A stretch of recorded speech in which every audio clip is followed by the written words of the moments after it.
Tormented by retribution, the mortal woke on a strange shore, alone.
Hello?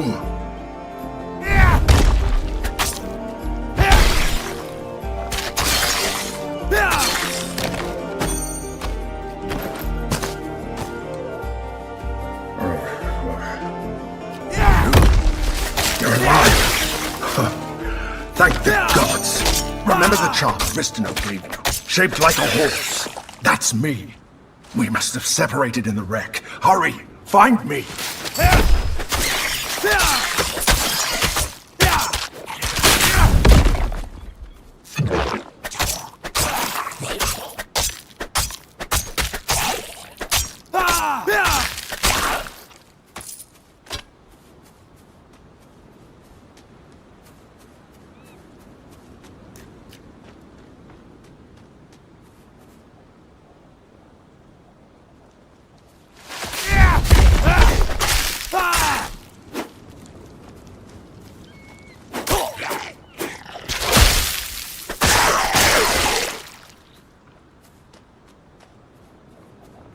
Get your claws off me!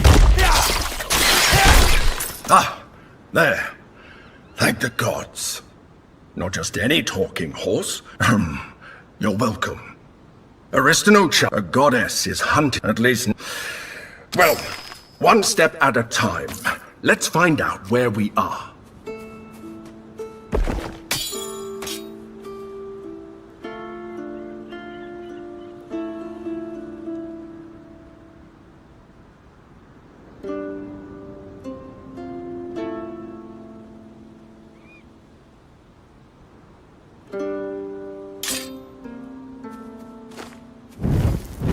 A path? Perhaps there's a village further up this road.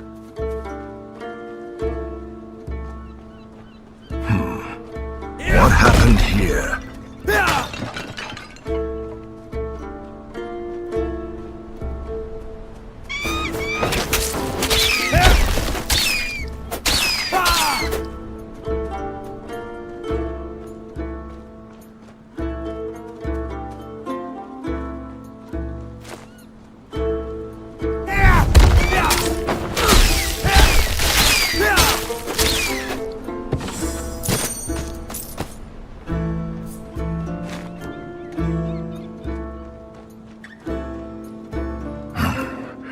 They say only a god can open the temple of the Moirai.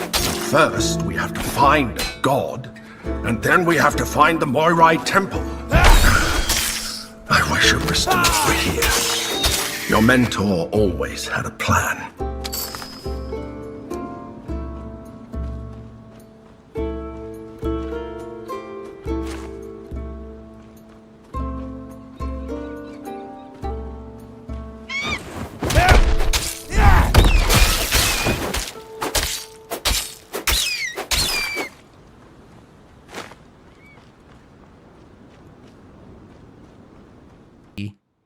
Overview.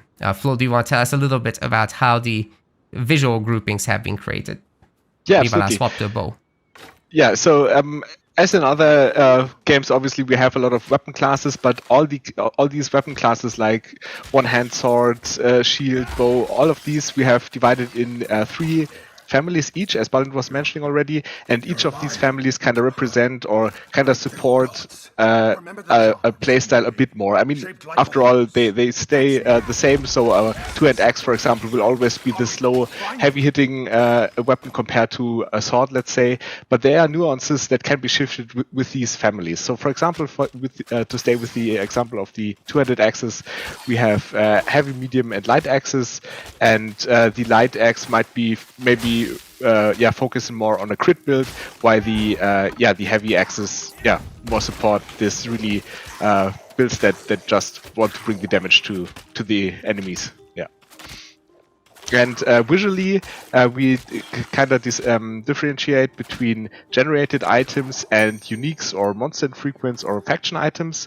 And so especially in the early game or in combat situation, most of the time, if you're not facing unique creatures, you will mostly find these generated items.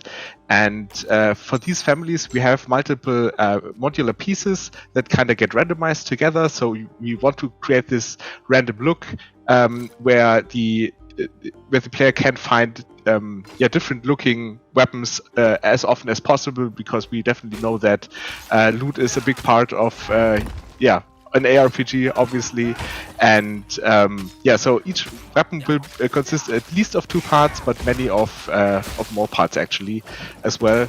And this is not only reflected in the 3D mesh. This is also like you can see the item on the ground, you can see it in the icon, and you can see it on your player character. Because I think personally, this is really something that stands out for us, and I think it's really rewarding just to see everything on your character displayed and also in the inventory. Yeah, here it is. Like on the ground, it looks exactly the same as it does in the inventory, as it does on the icon. And we've just seen some more complex fights here that really brought down my health. I didn't do a very good job of dodging, but you don't need to dodge if you can kite. So there's many different varieties of playstyles that we want to allow. Yes, the dodge is a very central skill, but do you have to always use it? No, not really, no. Speaking of skills, we're about to level up, and when we do, we'll be talking about the masteries in a moment. But first, it seems these Ictian Guardians have been dropping some special items, and we'll be picking those up. There's a separate stash here for quest items, so wonder what that could be for. While you can maybe shed some light on what these coins actually do, the viewers who actually watched out may have seen a bug actually, because the staff that we mentioned actually doesn't look in-game as it does on the icon. So props for you who found out. This is actually a bug. Sorry that it happened, but we're on to the items. Like, this is a very first iterations, and we have a fix already in an internal build. Just wanted to be sure we're on the same page here. That's right, this build is actually old now, so there is that. We still wanted to show you, for those of you who couldn't attend in person, and that's, I think, totally fine. It is far for some of you, after all. But we have leveled up, and it's time to talk a little bit about those masteries. So we still have the whole thing of combining 2 masteries to form your own class. We don't just give you a class.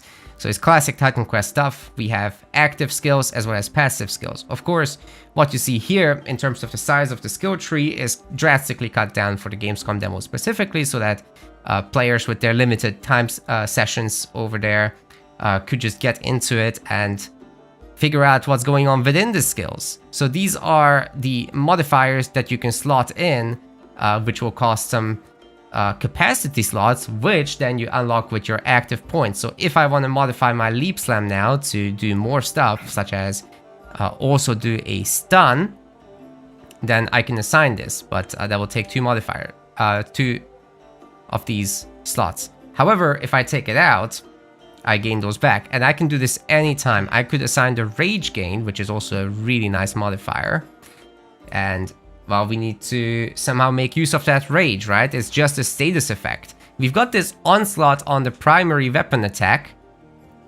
and I have some more points available over there. So why don't we just get that, put it on, and then it can work in tandem with our Frost Explosion, which essentially converts some of our damage to cold, and then causes some explosions when enemies get frozen, which we can very easily do with our Frost Nova as well, Ice Nova, sorry.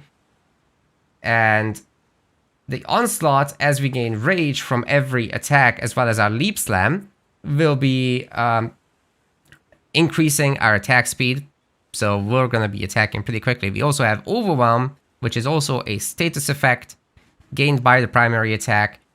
Up to 3 stacks can be had, and then you consume it essentially with your stomp. The stomp already stuns, so it's pretty useful, but overwhelm makes it do more damage and in a larger radius. So let me quickly show you.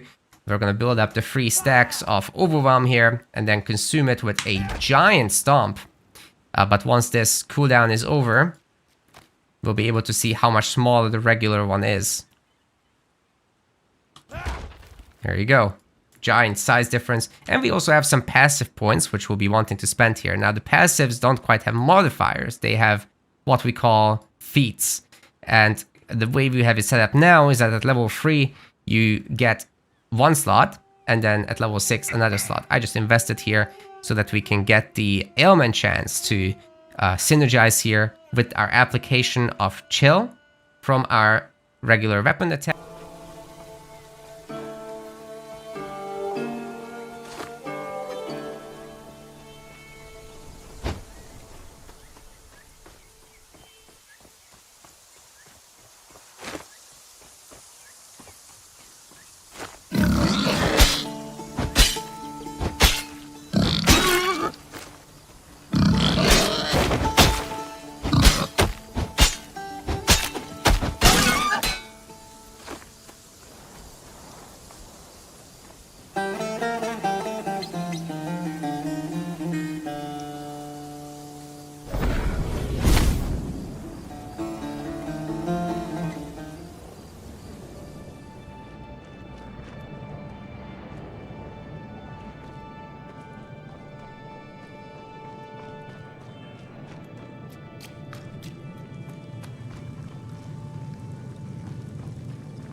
If you pay attention, if you dodge these big abilities, and if you focus down the enemies, especially if you have kiting, this is a pretty easy encounter still, but we did want to show you what happens. Yeah. So we definitely want to take you also as a player serious and create challenges that you just can't breeze through from time to time, at least. I mean, we definitely are a true RPG, I want to say, but we also want to have you fun right from the get-go and not only after the first playthrough, right? Still, we want to respect your time and definitely don't want to make it tedious, which is why we went for that death portal solution. Yes, and if you die, you do lose a little bit of experience, so there is a penalty. We'll look into perhaps giving you an option to get that back, like it was in Titan Quest 1 with the gravestones. Mm-hmm. So that is something we're looking into still. Probably sometime during the early access we'll have our answer regarding that. Anyway, I leveled up again. What do we do next, Flo? I finished this first. So that sounds good. Maybe we can show the frost shards. Yeah, ice shards. That's probably a good idea. We can respec at least a little bit. Let's get the maximum energy or the regen. I think the regen. The regen is good. Yeah, that's probably gonna allow us to be smooth there. So the current thing that's applied to ice shards, current modifier, is the torrent, which gives us additional projectiles. That's pretty much a no-brainer, right? Like, you probably want to go this first. But there's other options. There's this one that allows you to penetrate further enemies. However, to get to level 6 would require 4 points, and we have 3 right now. So I think we're going to start here with long shot, which just requires 1. And we'll just spend these points and wait for the 6th one, and then we'll swap them out later at the next level up. Yeah, so you can already also see that the capacity costs may differ on the complexity of the modifier, so it's not always a given that you can slot every modifier that you want. There will definitely super expensive ones, which really will make you have to think about what modifiers you actually slot in. Yeah, they're a little bit better. If I shoot from a longer range, they're going to be stronger now, so that's, I think, very visible here. This should have been a more complex encounter, but we're just a little bit too strong for this. So, again, the early parts of the game are a little bit easier, as this area that we're showing off, but we'll shortly ramp up the difficulty a little bit. And to go back to the semi-open world approach, we do want to reward exploration. So this lady over there, not very happy to see us, because we should be over there. But she's pointing us out to this chest down there. There should be some useful loot. I'll make use of that. Now, because of the ranged issues, I'll be swapping back to spear and shield for the moment, and hopefully we get some decent drops. This is not scripted, so not everything will go well for me. Maybe it's actually a good time, Balin, that we talk about the enemy classes, right? We have this faction system, and you have seen plenty of the Ictins by now. But here we also start to introduce more classes to make the combat encounters a bit more complex and more interesting. So what you have to think of factions is like a toolbox for our game designers to play with to create these encounters. So we have guards that tank damage and try to keep you away from the casters. Then the casters themselves that either deal high damage or assist. Also we have the crowd and enemies like the troopers here and the brute that you can see here in the middle with the big club, where you definitely want to stay away from. As you can see, he really can dish out damage. And if you, like, again, by himself, he might not be the biggest threat, but imagine you were stunned by one of the guards who have a shield and are surrounded maybe by a few others, then this really becomes an issue. That's absolutely right. And, you know, we've seen earlier the man catcher, the guy with the giant halberd, as well as his net that he can throw. So he can net you. And then the brute comes in, he slams on the ground. It's also a very powerful ability that you have to be wary of. And, you know, we just really want to demand a little bit of attention, a little bit of creativity to solve these combat encounters. But Again, early on, we're still simple. Later on, we will start mixing these more advanced creatures together, and actually we'll get to show that later in the demo as well here. So I've got a, is this a dagger? That means we can have 2, but I need to click on the shield to remove that. We have inventory sorting, of course, by the way, and we have a ton of stats for you to enjoy. This is just a basic overview, but we'll have a lot of advanced stats, and I mean a lot. Now you can see a lot of these are still under construction, but these are...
You can't hide in here.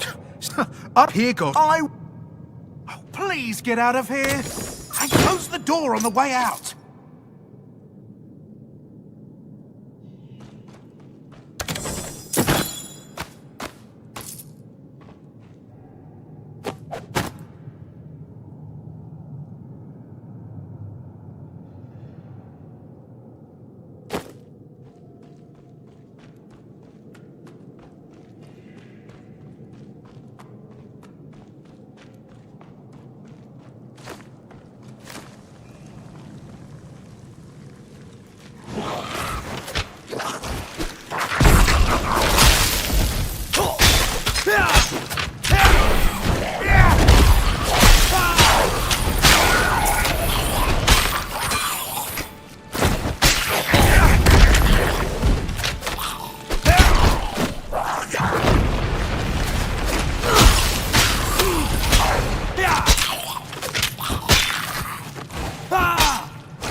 Me.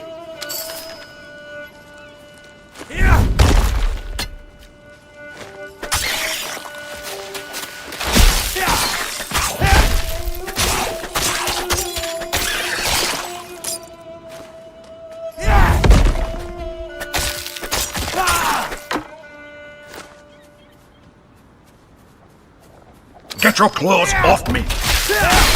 Ah, there. Not just any talking. A god, at least. Well, one step at a time. Let's find out where we are.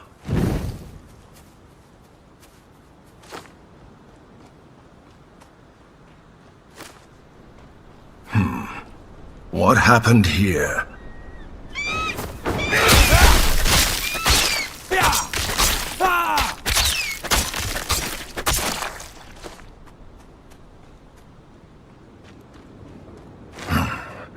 They say only a god can open the temple of the Moirai. So first, we have to find a god, and then we have to find the Moirai temple. I wish Aristano were here. Your mentor always had a plan.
Tamandra, you made it out.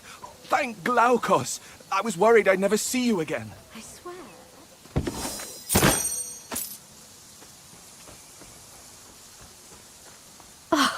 We all... You've got to be more careful, Tamandra. And you have to worry less.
if it isn't the hero of Proti Village. Come to bask in my presence, have you? Be warned, my servants were weak, but I am as terrible as I am beautiful!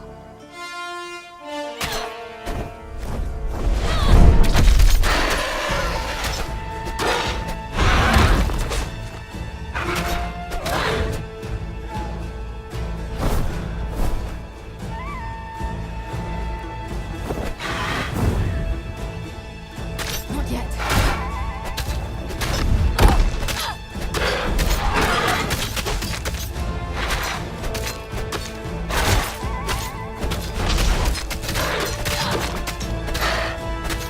I need to wait.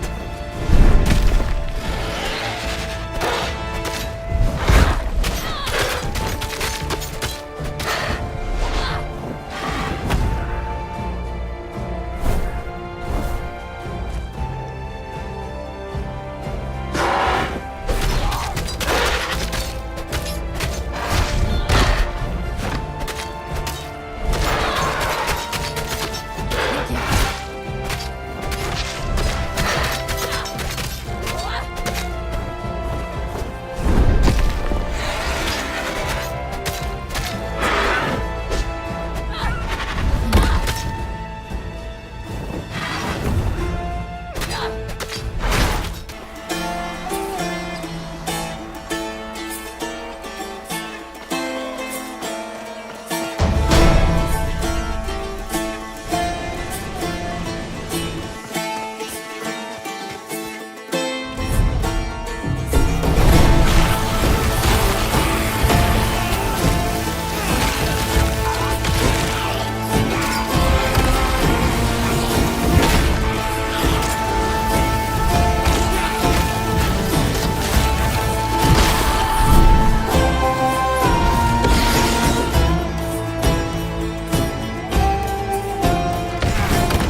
Tell a tale of mortals. Bound by fate's golden strands.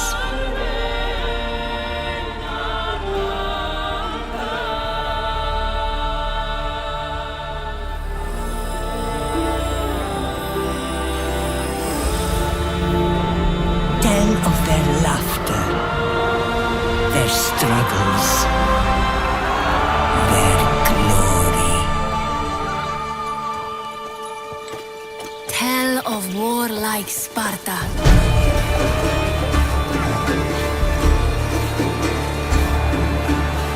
Fate destined them for godlike greatness. But the gods had other plans.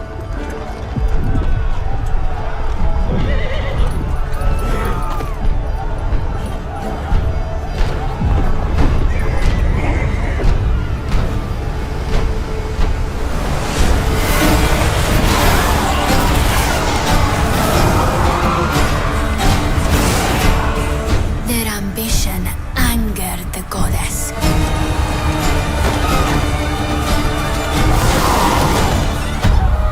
And winged retribution showed them no mercy.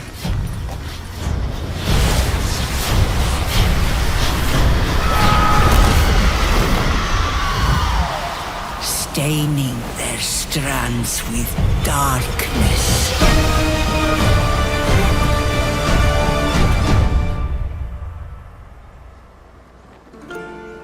But don't cut it short.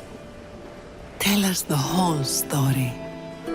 Tell us about hope. Titan Quest II is the highly anticipated sequel to the beloved 2006 action role-playing game, developed by Grimlore Games and published by THQ Nordic. Built on the cutting-edge capabilities of Unreal Engine 5, this entry reimagines the mythological ARPG formula with a focus on handcrafted world design, advanced enemy AI, and a more immersive narrative deeply rooted in ancient Greek mythology.